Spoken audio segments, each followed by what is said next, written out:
So, welcome back to Writing on Air 2026, and we're upstairs in the Radio Theatre with a lovely audience. We had a fantastic performance just now, from the Aberford Authors Drama Collective. Let's give them another round of applause, please. Fantastic. Whoa. It's really good to have that connection with you guys now. You're just around the corner and you do wonderful stuff. Really to have you, lovely to have you here. We're going to hear now a story read by Chris Berry. Put your hands together, please, for Chris Berry.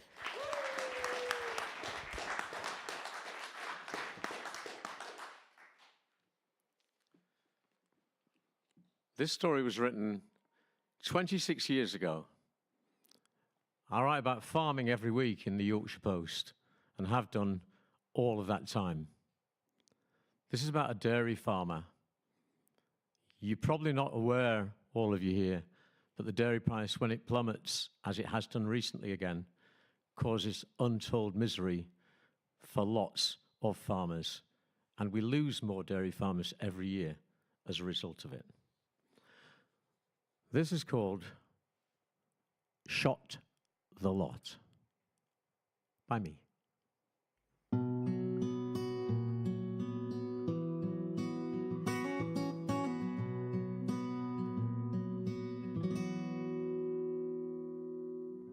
You crushed my heart, you killed my dreams, tore me apart, you made me scream. Look in the mirror, see my eyes, black as hell, 'cause I just cried. Black as hell, 'cause I just cried. You know I feel so... Murderer. It was in his head. Didn't say it out loud. Not that that mattered. He'd been a murderer before. But this was different. He put the gun on the kitchen table,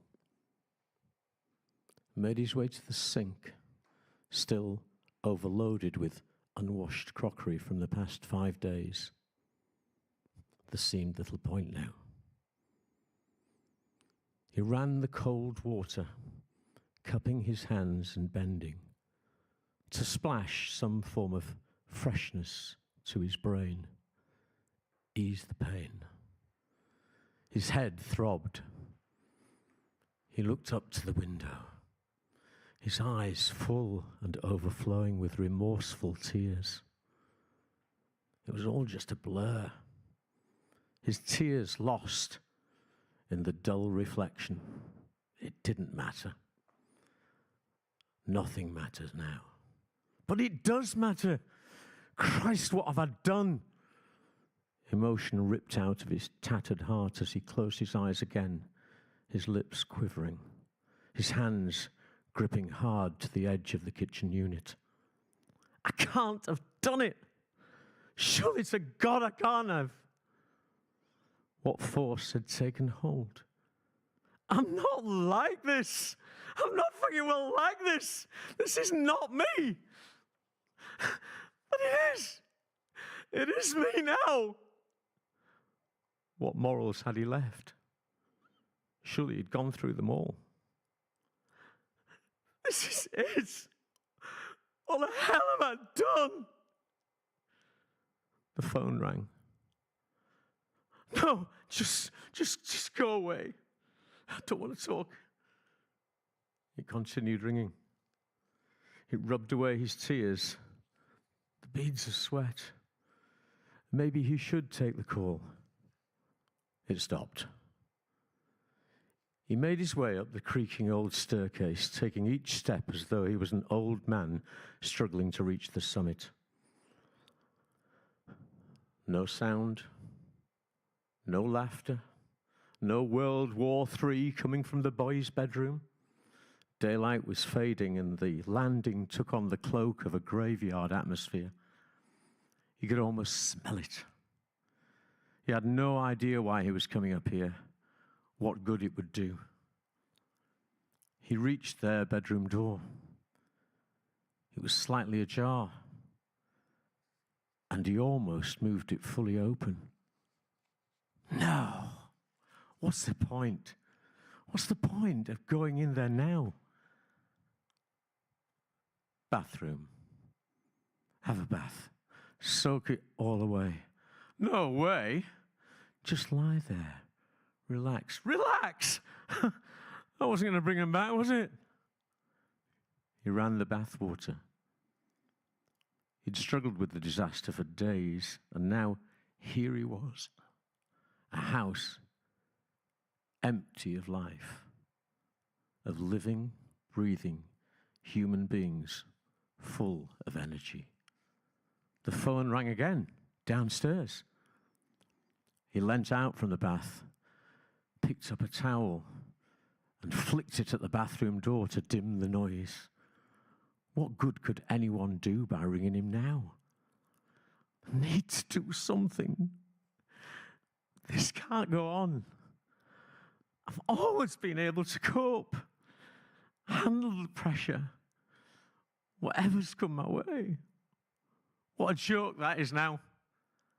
How the hell did I get myself out of this?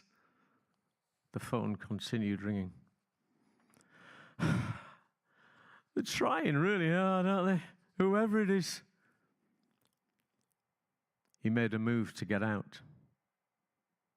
The phone stopped. They had to go. They just had to. They don't know what I've had to go through every day. It was the only way. The phone started ringing again. Get out this time, come on. He eased himself out, gathered up a towel. Didn't know why he was bothered with that. There was no one left to care what he looked like. I'll take it in the bedroom. Oh, no, maybe not. Downstairs. Quickly now, come on. Why the urgency? Carl reached the phone just in time. Mr. Thompson, my name's Jill from Crystal Clear Conservatories. One of our representatives in the... Click. Bloody Nora. Is that it? Bloody sales call. He slumped against the bottom steps of the staircase. Once jet black hair, but now greying, wet and matted, dripping on the threadbare carpet that she'd intended replacing for years. Carl, we really must get this done, you know. Have you seen it, the holes? It's a disgrace. Just like me, then. Just like everything else I've touched. Whatever happened to my dreams? My ambitions? You got to live in the real world, Carl, with a family, you know, boys. She hadn't been unsympathetic to his ideas, but when push had come to shove, she'd always remind him of what paid the bills. But she didn't know. She didn't know how hard it was. A voice always came back in that schoolmarm manner. It's not like when we were going out, you know. You've responsibilities now. He rested his head back on the staircase, forcing back his neck muscles before rotating his head clockwise, listening to everything crunching like marbles. He then tried to relax once more, put on some discarded jeans and t-shirt. Debbie hadn't been his first wife. She'd just taken longer for him to, you know. The phone rang again. What the hell's going on here? This time he answered before the phone finished its first ring. Carl? His grunt did nothing to diffuse the concern she held in her voice. I've been going out of my mind with worry. You haven't been answering, so I've sent David over. At that moment, the back door started being rapped severely. He should be with you. The rapping increased in pace and volume. Any minute. Carl left the phone dangling, and as he saw the silhouette of a man through the open top half of his back door, he swiftly dispatched his gun from the kitchen table and into the bin, through the flip top. How quickly I've jumped from distraught assassin to cover-up act. Carl, I know you're there. Open up. Carl flicked the switch to bathe the kitchen and the back porch with light, then unlocked the door and let in his brother. Mum thinks you've got... Oh, God, Mother. Carl returned to the hallway where his mum was dangling by a coily thread. Dave's here. I'll talk soon. As he moved back into the kitchen, he saw Dave was about to empty used tea bags into the swing top. Distract! Do something, quick! Chances of Dave seeing the gun were minimal, but one glimpse might be all it'd take. Dave's slighter frame was in direct contrast to his muscular build, which had perhaps contributed in some way to their distinctly different career routes. You look like crap, bro. You want a brew? Just thought I'd get one on. Hey, not in there! You what? I come around to block him from using the bin, as though trying to help, but I'm too late. Bloody hell. I make sure I stay between Dave and the flip top. He doesn't seem to have noticed. He looks at me. Mum just want me to check you're okay, Carl. Knows you've been going through a rough time. We all do. Dave shrugs his shoulders. Seems to be trying to offer me some kind of olive branch. It's not always been easy between us. Do you want one? He lifts a mug, having put on the kettle. Could kill for a cuppa. Day I've had. I shrug too, but mine's more pitiful. He sees it. Makes a brew for us both, even though I've not responded. Passes me mine. Leans on the edge of the kitchen table. Where's Debbie? And the boys? It's casual-ish. He's doing what he does. He knows me and him haven't got on the way we did since Dad died. Dad had left the farm to both of us. But Dave had never done anything on the farm. Now I had him as a partner, and he could come and go as he pleased, come back any moment, as he'd done here. Maybe I should have kept the gun close, seen him off too. I give him another shrug. No talk. At least he might get the idea to push off if I don't say anything. But Dave had seen it all before. He'd sidestepped my moods plenty of times. Best not to mention the gun, he'd thought. He'd seen it on the kitchen table as he'd looked into the kitchen before he'd knocked. He'd seen his brother's movement. Best also, maybe, not to mention the freshly muddied boots and blood-splattered spade he'd clocked just outside the porch. Something wasn't right. How's it going? He already knew. And he knew how crass his question sounded, but Carl wasn't giving him anything. The farm was on its knees. The milk price at an all-time low. He looked at his brother and at the sink and the draining board, piled high with unwashed pots. What do you care? It had to come. His brother wasn't known for restraint, especially with him, but David expected it in far more aggressive manner than the defeat in which it was really going to be delivered. Just go, Dave. Just go. I'm okay. You seen me? Tell Mum. Just go. Go. The 230-somethings stared at each other for a moment. Dave trying to see whether it would be possible to get through the mental barrier Carl had erected. Why, Carl? Why? Dave was heading into uncharted waters now, but he couldn't simply leave. He had to try out his brother. They'd all been worried. Go for it. Watch his reaction. Carl looked away, eyes glazed. Where was Debbie? Where were the boys? Dave felt sick inside, his head dizzy. Carl's head was hung low. When he raised it, Dave saw a different brother. Tears streaming down Carl's face. You bastard, Dave. You absolute bastard. Why do you have to come here now? Just need more time. Time to get over it. The tears tasted salty on Carl's tongue as he licked them away. They've gone. They've all gone. And Debbie and the boys. Carl looked up to the ceiling. Dave was in shock. Carl, surely to God, I mean, you haven't. Dave's eyes wandered past Carl in the direction of the swing top. Carl saw him. The phone rang again. Carl couldn't move. It continued its wail. They had to go. Carl's jaw was fixed as firmly as he could manage while trying to suppress his emotion as much as possible. All of them. All of them. This was way too much for Dave. He bit his lip, his eyes blinking to hold back his own tears. But why? I mean, where? What have you done with them, Carl? Carl made a move toward the flip top. Buried them all.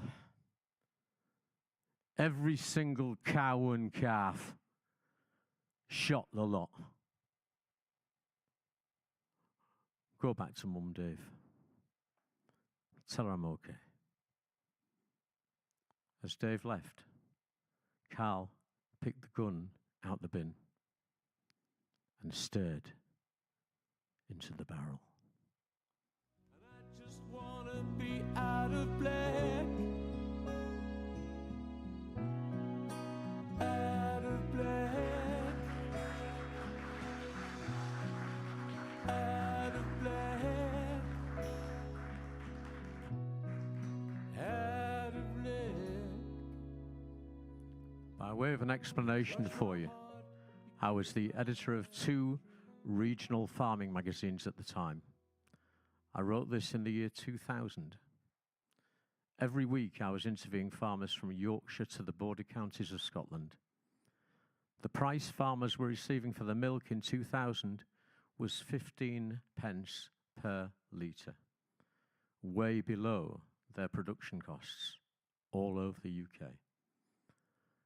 Calves produced by dairy cows were worth nothing, and farmers need calves for lactations of cows to produce the milk that we all drink. Farmers were shooting them because they couldn't afford to feed them. Dairy farmers were leaving the sector in thousands because of it. The pressure on farmers when the price is not right or when diseases hit is immense. Just 8 months after I wrote this, foot and mouth disease ravaged the UK. You remember that well, yeah? With hotspots in North Yorkshire and in Cumbria.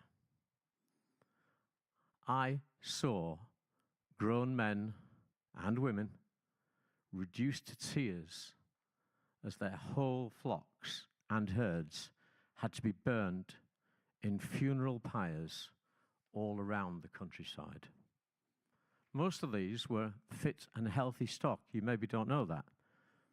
And they'd not contracted the disease, but had to be destroyed because they were on land close to where there'd been outbreaks. This was called contiguous culls.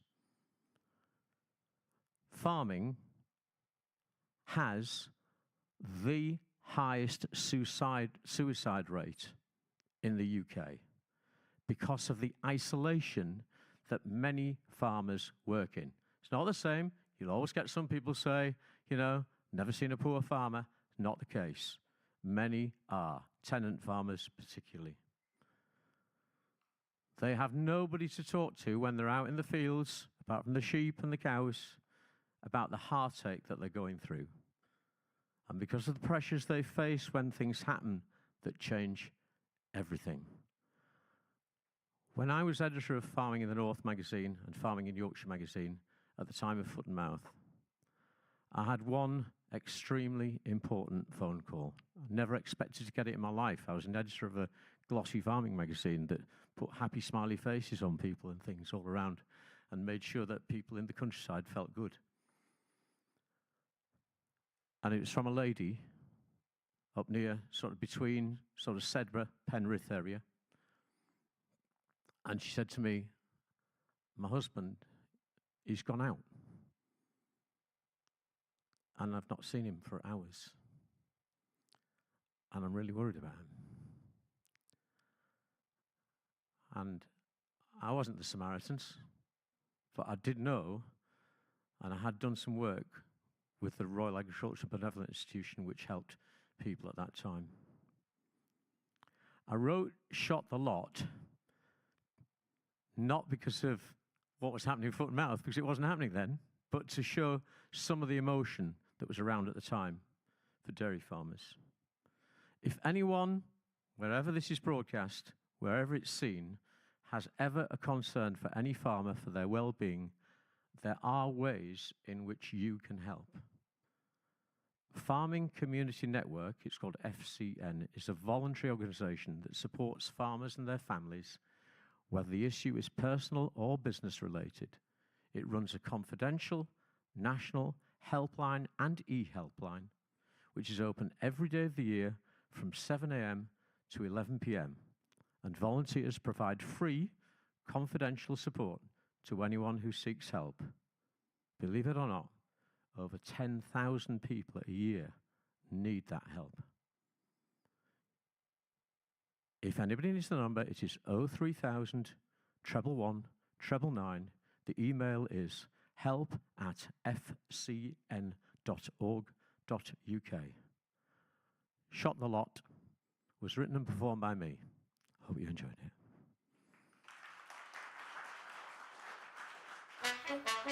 All I'm asking